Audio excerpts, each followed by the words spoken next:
Good afternoon. So today I want to talk about the major advantage we have here for us growing tropical fruit trees in Zone 9B, specifically California's Central Valley. To this day, I still get folks, putting in the comments, saying that the freeze is gonna kill all these trees. I mean, tropical fruit trees, yeah, I mean, they're not entirely wrong, but at the same time, they're not entirely correct as well. So my response really has been, yes, tropical fruit trees originate from a section of the world where it practically never gets freezes, and we get 5, 6, 7, 8 freezes per year during the winter months. That's practically twice or 3 times per month for the winter months, which we're talking generally November, December, January, February, and then March. Usually, middle of March is when we get our last freeze. So 5 months out of the year, these guys just gotta tough it out, which would mean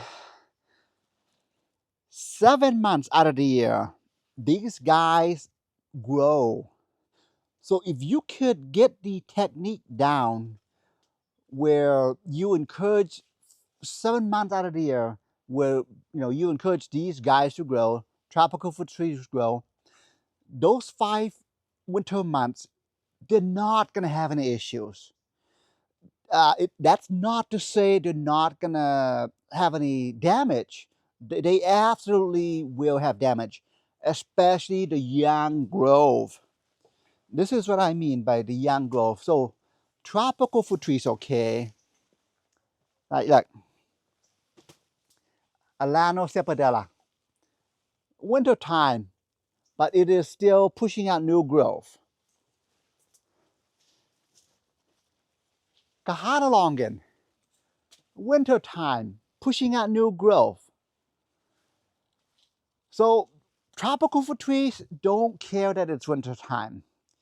Now it is your job. One of the techniques, of course, is to try your best to make it where the tropical fruit trees don't grow or discourage them from growing in the winter months. If you could do that, your trees are going to be fine. Almost always, okay, for the most part, when it comes to the cold and the frost, it's really only the new growth, the new leaves that get damaged. The older leaves, the mature leaves that have hardened throughout the growing season are fine. Come here, let me show you. This is a great example. So we had our first frost sometime last month. And this is what it does to them, okay? Look, again, new growth only. Yeah, Lancetier mango. This particular mango variety, granted, it's a bit more on the sensitive side. You would think a mango is a mango and they do great, but not really. Depending on the variety, some mangoes do way better than others. So Lancetier just happens to be one that is a bit more cold sensitive, which is what you're seeing here. I mean, brand new growth, right? I mean, frost comes, yeah, it is gonna look ugly. However, at the same time, uh, when you look at this growth here, this is also brand new growth. However, this is a bit more mature than the young, tender, pinkish growth here. So the older leaves are fine. Yeah, look, the leaves from years ago are fine. And the neat thing about this particular mango too is the fact that it is practically surrounded. I mean, this is really a microclimate perfect for this particular guy, and yet new growth, it still will get damaged. Same with like some of the Asian varieties, Kiosavoy, new growth. Frost comes, oh yeah, it is gonna look ugly. But then the new growth, I mean the old growth, they look mostly okay. This is a part of a new growth. But when you look at some of like the older leaves, they look fine. So, so now, so these two were the examples that I wanted to showcase just because they are a bit more on the cold sensitive side. Then you get to like a lemon zest. Look at that. This guy is taking the cold without any issues. Yeah, even the new growth. So what I'm trying to convey is, again, it's really just the new growth that succumb to cold as well as sun damage in the summertime. So if you can try your best to make it where they don't grow during the wintertime, you're going to be okay. The trees are going to be okay. Even young trees, check it out. Even grafted young trees, no issues because it hasn't pushed out any new growth. Yeah, look, all young trees that were planted this fall, they all look fine. So the technique, of course, with trying your best to make sure they don't grow is stop fertilizing them in wintertime, stop watering them, or eliminate or lower your water usage. And in the Central Valley, we get most of our rain in the winter months. So in fact, it actually just rained today. That's why it's like all wet here. That's why, well, actually, let's see how much rain we got. Yeah, it's a nice little shower. Yeah. So yeah, winter months, I don't even water my trees. Instead, again, I'm leaving the trees just getting enough water from the rain because water and fertilizer encourages these guys to grow, which I don't want. Now, having said that, there are some tropicals that you can't do anything about. Subel sapote, white sapote. This particular variety fruits practically year round, especially winter time. It flowers. Um, not the best time for a tropical fruit tree to flower and set fruit, but you know what? The Subel is one of the varieties that does absolutely well in the wintertime. In fact, it actually needs some cold.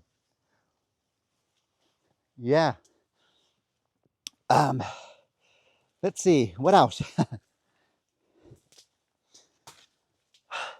So that was, I mean, look at the Valencia Pride. Yeah, new growth. You know, I'm thanks to this makeshift temporary wind protection slash greenhouse here. It's doing fine even through the frost. Of course, it helps do that. You've got all those dragon fruit vines up above it protecting it. So another benefit of growing tropical fruit trees in the Central Valley is, of course, year-round fruits. This is what I mean. Yeah, year-round fruits. I mean, I can leave this here, but in my case, I'm actually not. I'm going to be removing the fruits. There's several of them. It's hard for you to see right now, but I'm going to be moving this Etamoya fruit here and leaving it on the countertop to ripen over winter. But yeah, you get the potential of year-round fruits. I mean, that's one, of course. There are, uh, you know, like the papaya. You really can't. I mean, what more can I say? Look at the amount of papaya fruits. Uh, Sam with the Indian jujube. I mean, I've been just picking the fruits off of this guy, but it's hard for you to see it. But there's one There's a few more mature fruits up there. There are usually like the size of little baseballs. But this guy is still, even though it's winter, it is flowering and still setting fruits. So tropicals don't really care that it's cold. It will just do its thing. Now,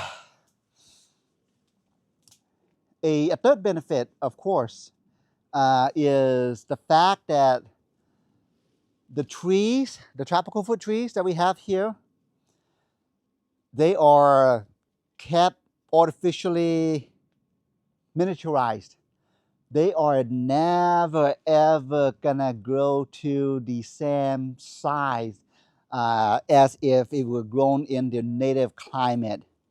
I mean, this longan tree's been in the ground going 5 years. It fruits every year for me. That's all I care about. But it is kept miniaturized. Even some of the larger trees, the ice cream bean, one of the fastest growing tropical fruit trees. It looks big, although it's just been in the ground, 4 years. This guy, if it's in the Amazon rainforest, it's going to be at least twice the size. Same with this black sapote here. Yeah, they're just never gonna grow to the full size as if they were in the native climate. I mean, he's going 5 years and, he's this tall. Produces fruits, that's all I care about. So being that they are kept smaller, again, bear in mind, okay, we only have like 7 months worth of growing. I mean, I really wouldn't count the cooler months such as April or even, I wouldn't count April or May as being growing months, but that's when the frost stops. So technically we only have 7 months for these guys to grow and thrive and produce fruits. The other 5 months, I try to get them to just sit back and chill and just make it to winter. So yeah, I mean, like, because they are so tiny, well, because they are smaller than their native counterparts, I mean, I'm able to get them, so close together. This Jaboticaba, 6 years in the ground. Yeah. Again, I bet you in the native Brazil, Amazon rainforest, this guy is going to be at least triple the size. But I'm okay with him being the size because if it starts to produce fruit, it's manageable. And being that they are kept artificially smaller, it allows me to have a lot of them, like all over the place. Yeah. So yeah, that's that's really it. I mean, the BQ longan here, I'm trying to get the birds to not eat them, and also at the same time, I'm trying to get these fruits to be ripened with the release of ethylene before additional frost hits. Because one of the things that you really don't want to do is have a tropical fruit tree produce fruit in wintertime, just because the act of producing fruits and setting flowers is actually very resource intensive. And by encouraging them not to do that, it allows the energy to go back to the tree to just make it to winter. So that's really some of the techniques that I've been employing, to get all of these to grow here. So yeah, I mean, you don't realize it, but we have a lot of advantages when it comes to the growing of tropical fruit trees in the Central Valley. I mean, folks in the tropical region, they actually have the opposite. They struggle to grow deciduous fruit trees, including fig trees. Um, that's not to say that the trees themselves won't grow. They absolutely will grow in the tropics. The only thing is, it's probably never ever gonna fruit for them because these guys need hundreds of chill hours. It needs the cold in order for the trees to produce fruit. So we in the Central Valley get the best of both worlds. Tropicals next to deciduous fruit trees, and both producing fruits at the same time. So yeah, this is like, like check out this fruit here, Vietnamese guava. You know, I probably can pick them now. Kind of ugly looking, but you know what? Beauty is in the eye of the beholder. So it's ugly, but I bet you it tastes really good, especially summer, especially for like a winter fruit. So if you are if you're concerned that your tropical fruit trees don't look so pretty, or if they're stressing out and they're losing the leaves, just pretend that they're deciduous trees. Just pretend it's like a fig tree. And then you should be okay, because come spring, these guys will very likely bounce back. Um, but yeah, that's it. All right, have a good afternoon.